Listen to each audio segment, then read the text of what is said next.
Oi, gente. Oi, Renata. Oi, Lara. Oi, Sara.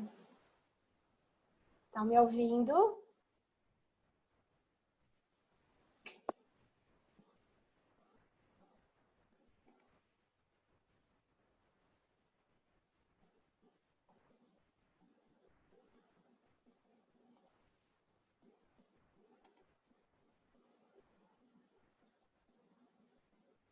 Acho que hoje eu vou fazer a chamada aqui no grupo mesmo, para não ficar postando tanto pedido de chamada a vocês. Oi, Carla.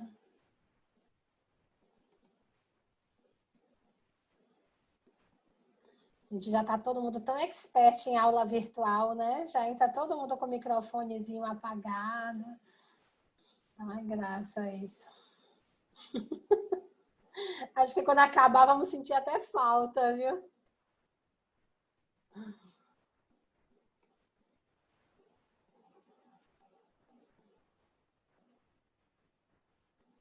Olá, oi, Dani. Oi, boa noite, professora. Oi. Boa noite, todo mundo. Oi, Hilda. Olá. Que folga é essa hoje aí, Dea? Tô aqui de alergia hoje, espirrando. Tá sem áudio, viu, amor? E ninguém ouviu nada. Dizendo que aqui é crise de alergia, que eu tô espirrando, já espirrei tanto. Se for para assistir sentada, eu não vou conseguir, por causa da coriza. Boa noite para vocês. É sempre uma emoção, sabe? Saber o que vai funcionar no dia. Porque eu não escutei nada do que você disse agora, que é pior. Vamos ver o que está acontecendo aqui. Espera aí que tem quem está no chat aqui. Boa noite. Ah, tá. Sara está dizendo que vocês estão escutando tudo, né? Quem ainda não está escutando sou eu. Deixa eu tentar outro microfone. Carla ou Hilda, falem alguma coisa aí para eu ver se é só de ideia. Boa noite, garota. Boa noite. É, você tá ruim, viu, nega? Tadinha. Tá me ouvindo? Hoje tô. Gente, se fosse presencial, hoje eu não ia. Tem um lado bom de ser online, de ser em casa. Que cuide. Obrigada. Peraí, é essa caixinha aqui.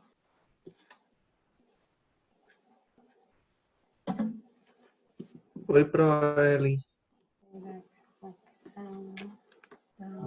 Oi, Marcelo. Oi, Marcelinho. Ai, gente, eu tirando a caixinha de som funciona, mas... Bom, vou tentar assim, sem a caixinha de som, então. Alguém fala aí comigo, please. Se eu testar. Vocês estão me ouvindo? Pronto. Agora... Oi, Ellen. Oi, tudo amor. bem? Agora eu estou ouvindo, mas vai ficar com um chiadinho. Paciência. Alguém está me ouvindo? Alguém está me ouvindo? Tô te ouvindo. Tá um pouquinho baixo. Baixinho como sempre. Ah, o de Carla, né? Tá meio baixo. O meu tá baixo ou tá normal? De Carlinha sempre é baixinho. Não é baixo, é... De Ellen tá bom, tá ótimo. Tá bom, então ótimo. E aí, gente, vocês viram? Ô, Dea, depois você viu que tinha legenda ou você assistiu em inglês? Como é isso? Vocês assistiram em inglês ou em português o texto? Eu assisti pelo Netflix, eu não assisti pelo link que você mandou, não. Eu assisti pelo Netflix, que era dublado. Botei dublado. Mas quem assistiu pelo link viu que saía via... Legenda. Ah, tá, porque eu vi aqui, vi com legenda e a Andrea não viu com legenda. Eu não abri legenda. O meu não abriu, não sei o que aconteceu. Pelo link que você mandou, não abri legenda. Aí eu assisti pelo Netflix. É bem insólito isso, né? Vai entender. Mas, enfim, todo mundo conseguiu assistir? Sim, consegui também. Ai, que ótimo. Muito bacana ela, né? Não é muito conhecida da gente aqui, mas bem interessante o trabalho dela.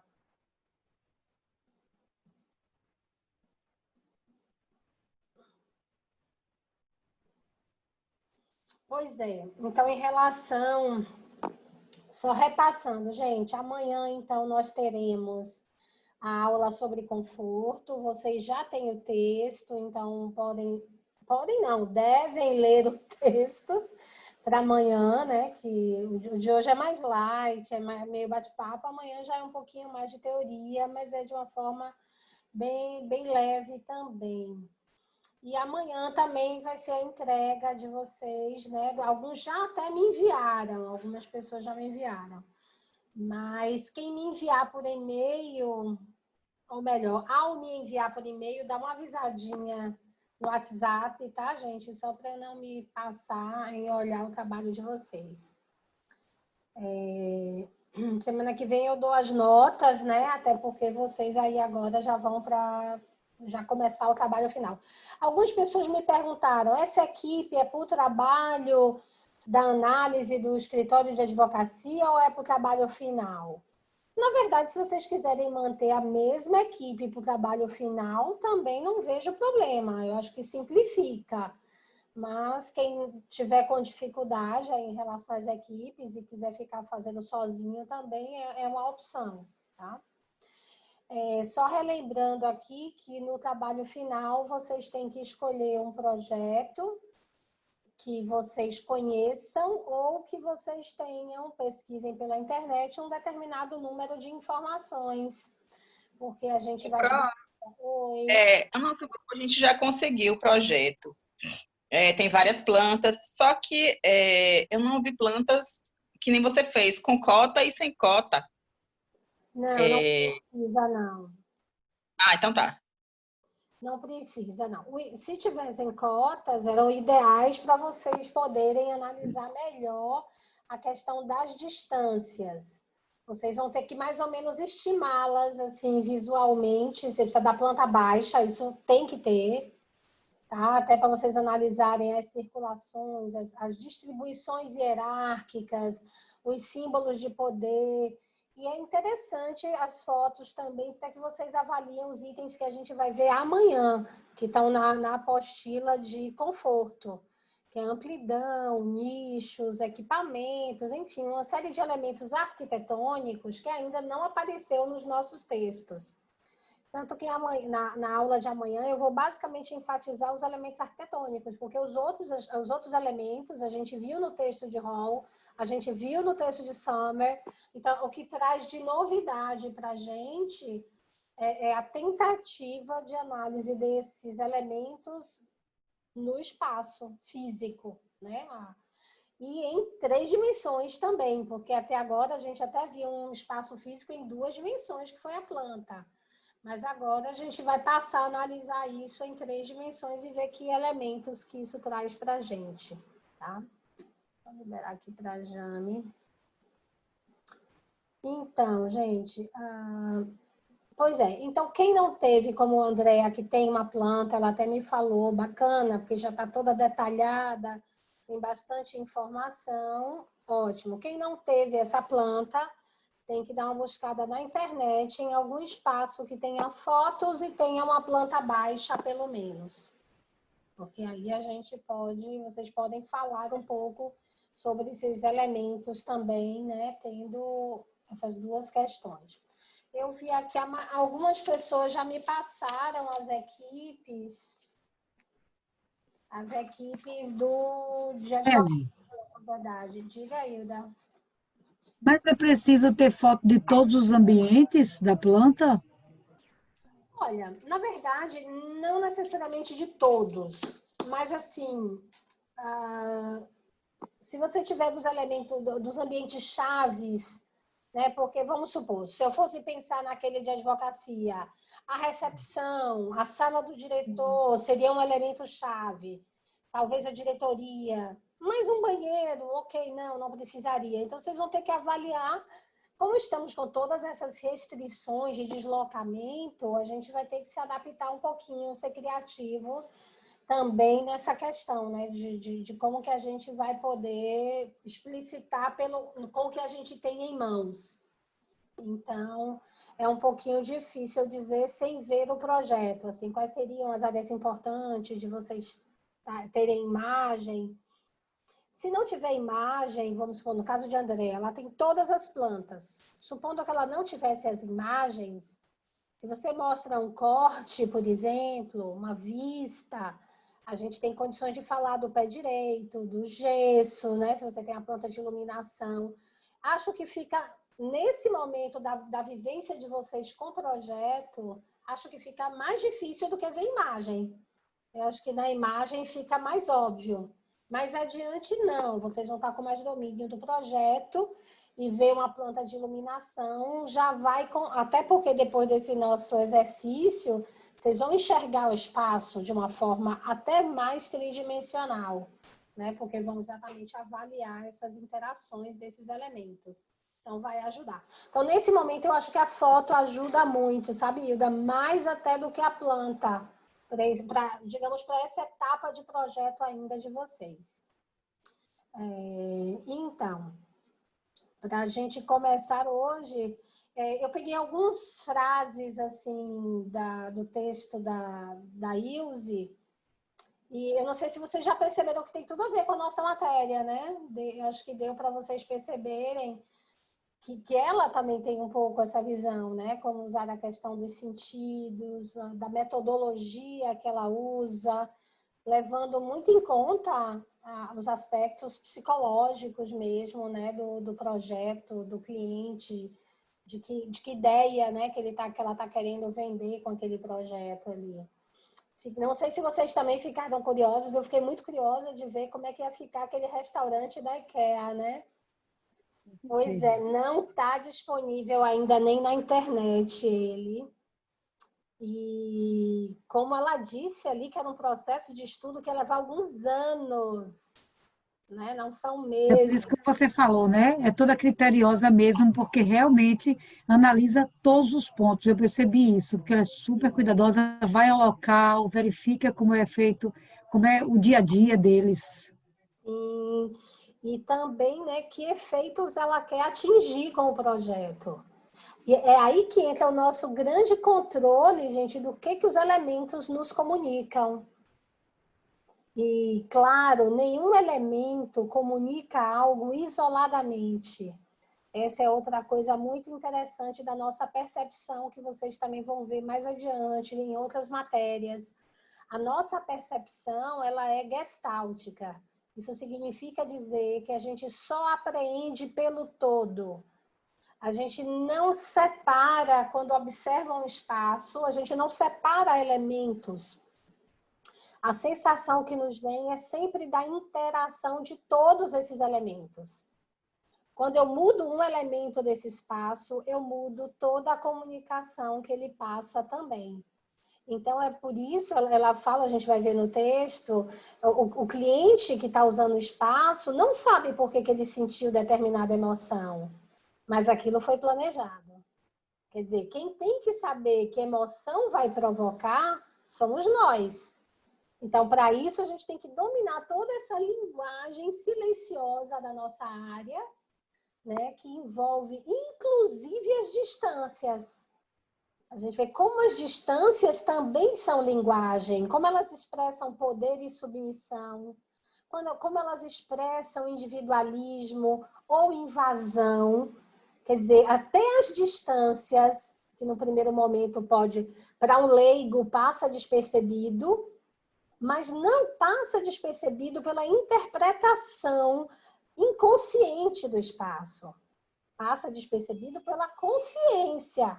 Então, o outro não se dá conta de que levou todos esses elementos em análise. Então, veja como o trabalho imenso que nosso sistema perceptivo leva, gente, de analisar tantos elementos em cada espaço, né, que a gente entra, que a gente vê. Quantos elementos chegam para nós, né, na percepção das cores, da temperatura, dos materiais, da distribuição, da organização, do respeito ou não ao espaço pessoal. Então, é uma série de elementos que vão chegar ao nosso sistema perceptivo. E é isso, embora ela venha de um caminho, né, que não é tão óbvio assim, ela, a Ilse, Mas ela investigou, ela pesquisou, ela foi a fundo na questão das percepções, tentando responder a difícil pergunta: o que que faz alguém se sentir bem no espaço? E a gente, claro, a gente viu no texto de Summer que há uma variação individual enorme relativo à cultura, ao repertório de cada um, mas há elementos, e é isso que a gente está buscando aqui, que nos atingem a todos. Porque esses elementos subjetivos eu vou ter que investigar com o meu cliente, mas eu preciso ter um olhar para isso, para permitir enxergar essas particularidades de cada projeto. Mas há elementos comuns gerais que nos afetam de forma mais global e nos quais a gente pode, de repente, estar até se aprofundando mais. Então, vamos ao texto aqui da Ilse. Eu vou botar algumas frases aqui que foram ditas por ela.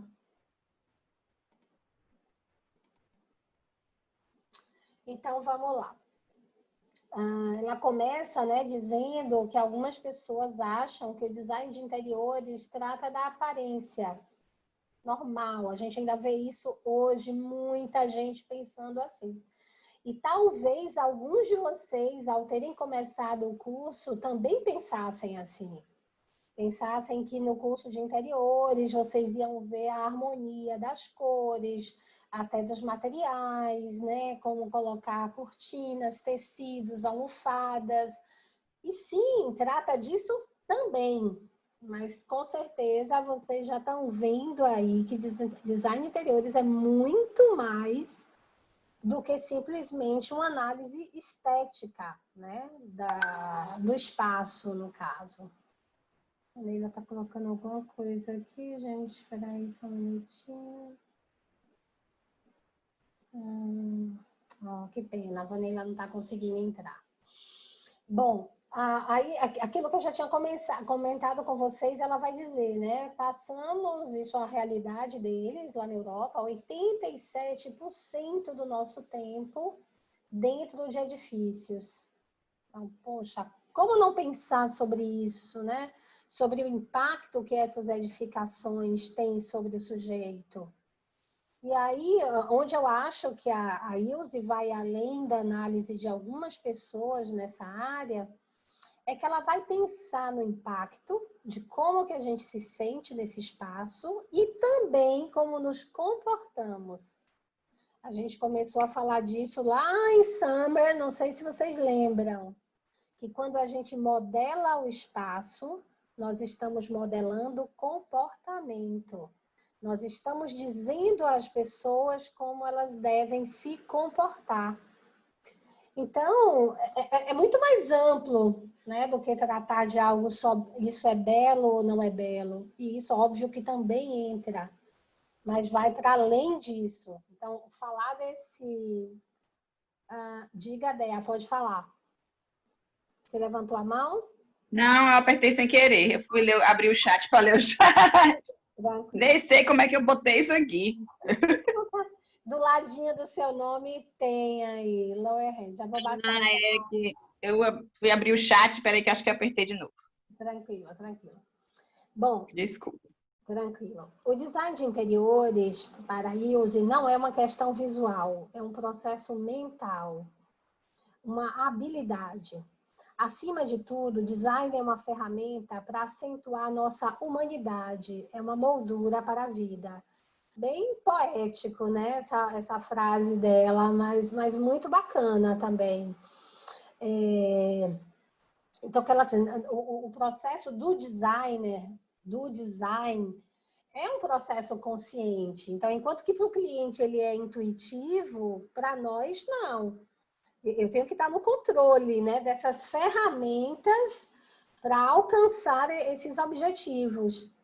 E é como ela diz, né, que ele é uma ferramenta para acentuar a nossa humanidade. O que vocês entenderam, gente, sobre isso? E comentem aí.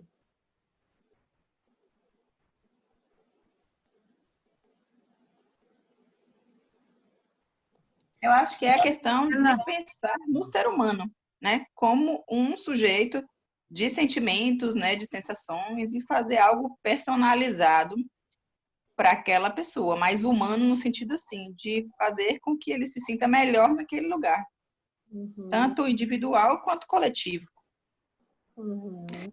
Eu acho que acentua, assim, reforça a identidade também. Isso é bem interessante, é bem importante.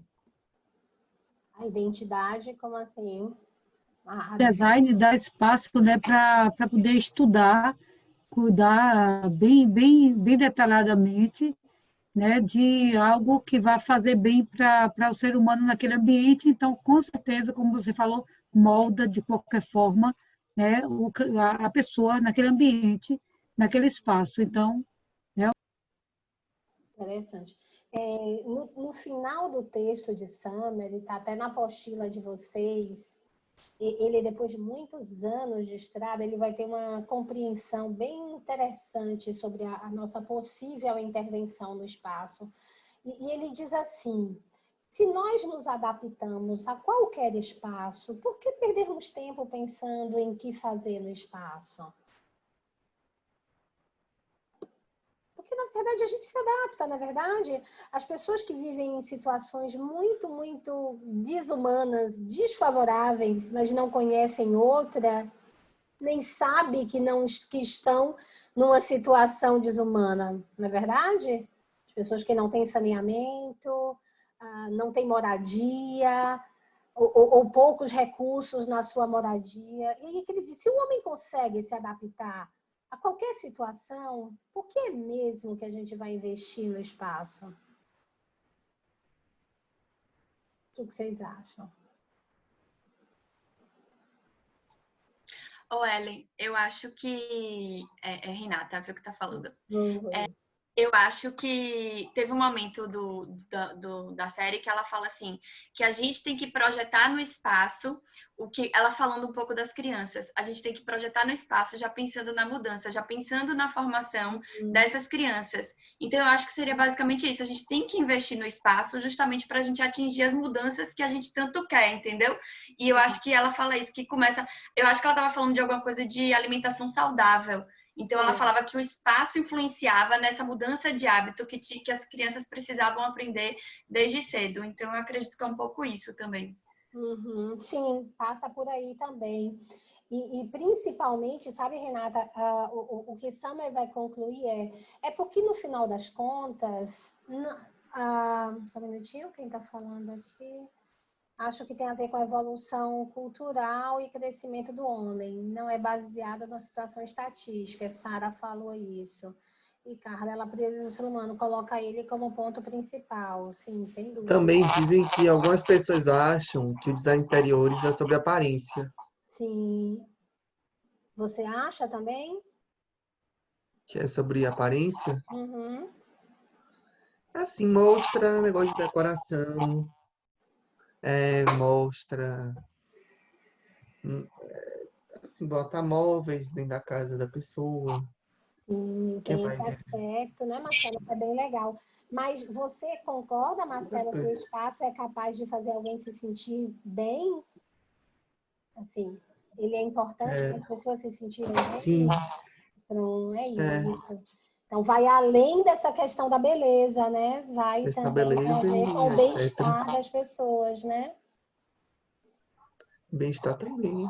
Isso. Então, aí o que Summer vai concluir, ele vai dizer o seguinte, é porque nós, na verdade, não importa tanto que tipo de espaço teremos, mas que tipo de ser humano teremos.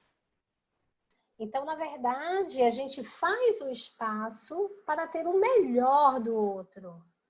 Então, na hora que eu ofereço um espaço humanizado, leia-se aí até como a Andrea falou e como a Renata, que respeita o outro, eu vou mobilizar no outro as suas melhores emoções. O seu melhor lado é que eu vou evocar ali. Então, seja no cuidado com as crianças, com a comida, eu vou trazer o melhor do outro e isso vai ser bom para todo mundo. Vai ser bom para esse outro que se sente respeitado, vai ser bom para a coletividade, na verdade. Então, a gente interfere no espaço porque a gente quer não só ambientes melhores, a gente quer pessoas melhores. Então, essa é um pouco a questão, na verdade, que se instaura. E aí ela vai dizer...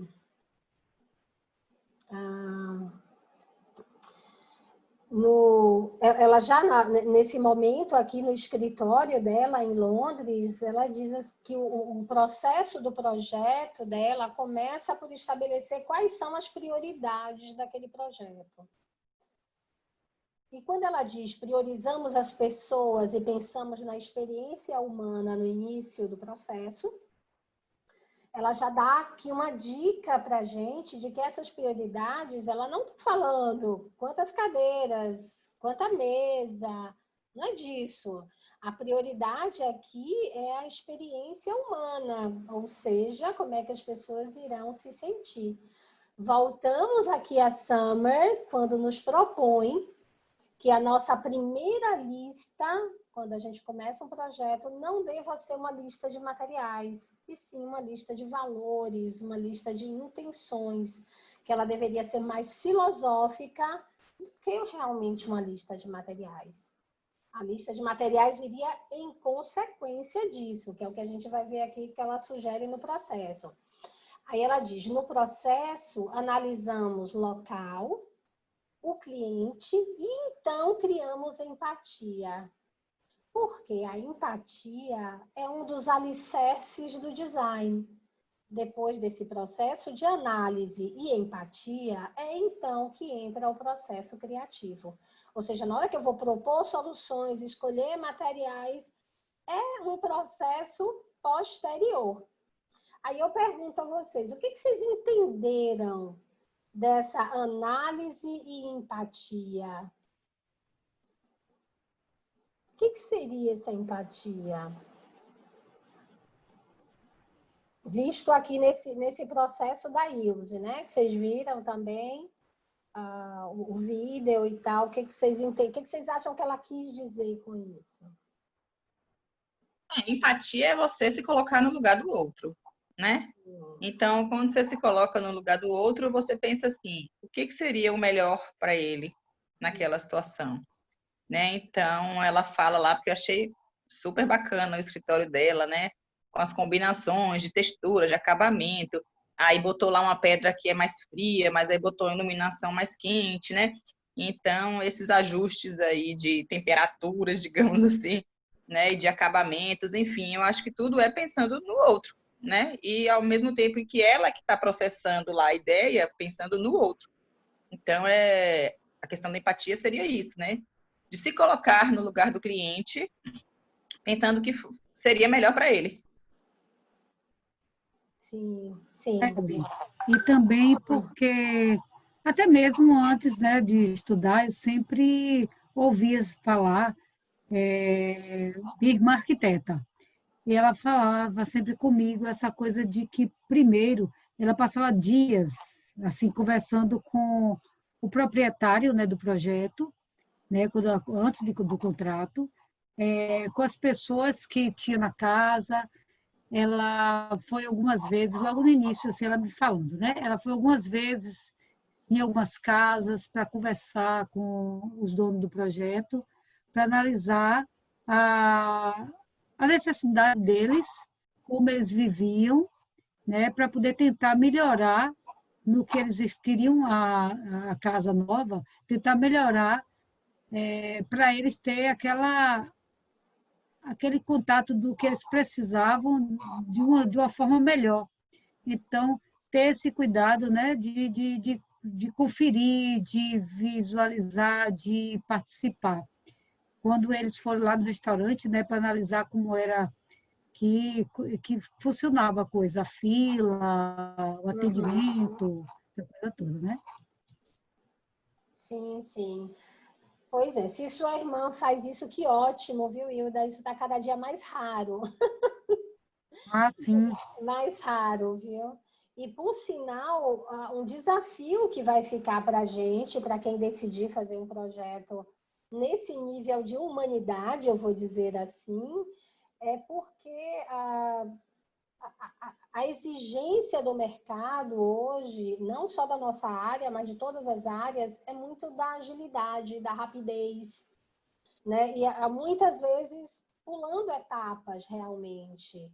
Então, é um desafio também para a gente ter que fazer um diagnóstico com uma certa brevidade, né? Encontrar métodos para fazer isso, porque o nosso cliente também quer o projeto no tempo da tecnologia atual. Então, isso constitui, às vezes, um empecilho realmente para um trabalho elaborado. Então, não dá assim para não ter um pouquinho de inveja dela que consegue passar anos pensando num projeto, sabe? Não é tão simples isso no nosso dia a dia, realmente. Então, mas é um treino importante. Oi. Eu concordo com a irmã Dilda. Eu acho que você tem que estar com o cliente antes para fazer as perguntas para ele, o que é que ele deseja, o que é que ele almeja daquele espaço, porque através daquele espaço que você vai fazer, né, você consegue ficar melhor, você vai receber pessoas na sua casa melhor, você vai estar com uma conexão bem diferente do que você chegar lá e entregar eu quero um trabalho para um arquiteto e fazer de acordo com o que ela quer e não ter a opinião da pessoa. Com certeza, Madá. Essa é a situação ideal mesmo. É por isso que a gente tem, obviamente, que lutar por um projeto humanizado, por um projeto diferenciado e com empatia, como a Andrea falou, a gente se colocando no lugar do outro, né? Essa é a situação ideal para a gente no trabalho, realmente. E às vezes a gente precisa até impor um certo limite para o nosso cliente na urgência dele. É óbvio que quando você está lidando, por exemplo, com a área comercial, isso é um pouquinho mais crítico. Exemplo, alguém quando aluga uma loja, ela tem um prazo do shopping para ela abrir ou ela começa a pagar multa. Então, assim, é um conjunto de pressões, É verdade. realmente. Eu estou com um colega nessa situação agora. Nessa situação, né? Isso eu acho que varia de shopping para shopping, essa questão, não é padronizada.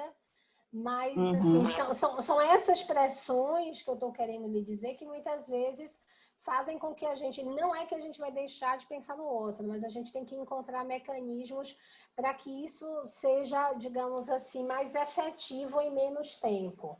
Mas me preocupa muito também os projetos em que as pessoas fazem só pela tendência, só pela beleza. O cliente vê ali aquele 3D, acha lindo, acha que é aquilo que ele quer. Mas, na hora que ele vai morar naquele espaço, muitos outros elementos vão entrar em jogo, que não só os aspectos estéticos, que é o que ele via na foto, é o que ele via na imagem.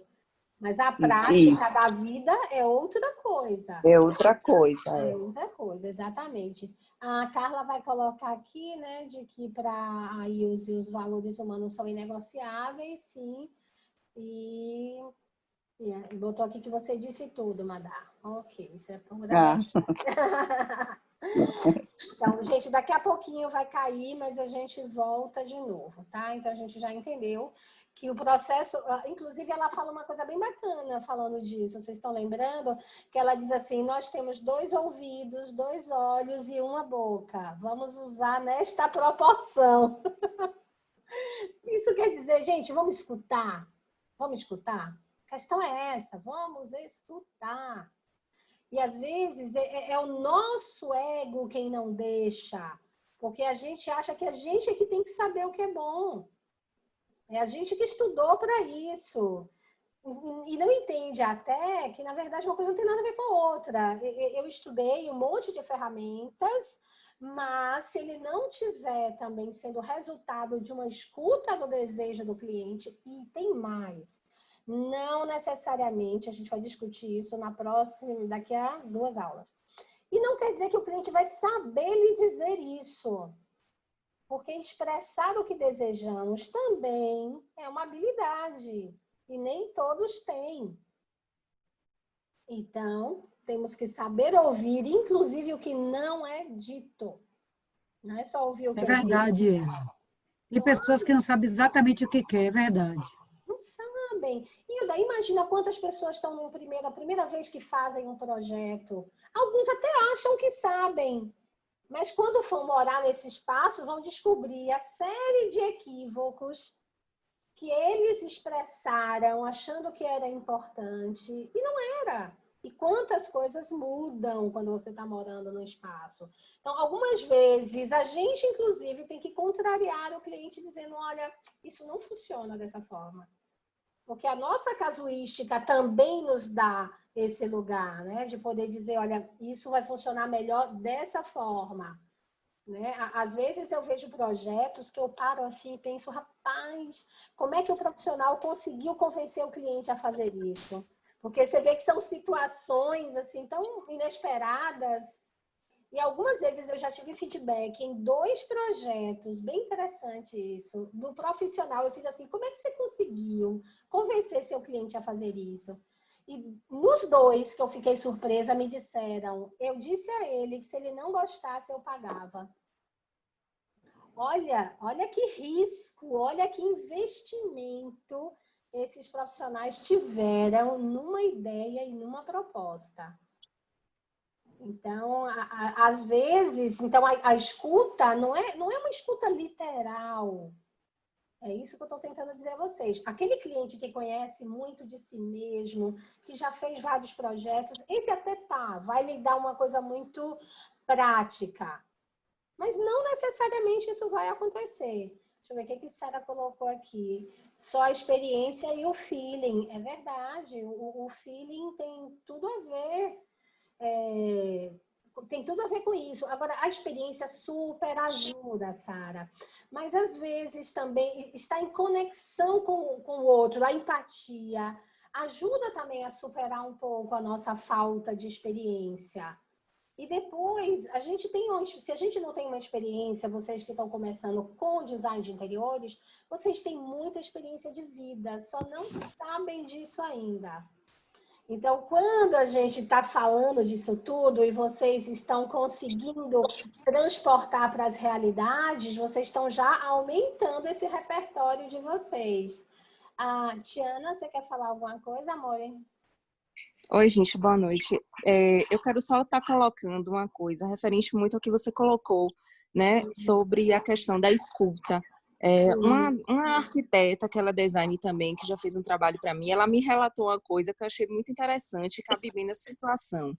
Ela me falando que uma vez fez um projeto para uma cliente, onde a cliente falou que só gostava de cores claras, queria a casa toda branca em tons claros. Quando chegou no momento de escolher os objetos de decoração na loja, a cliente só queria tudo colorido, tudo que tinha muita cor.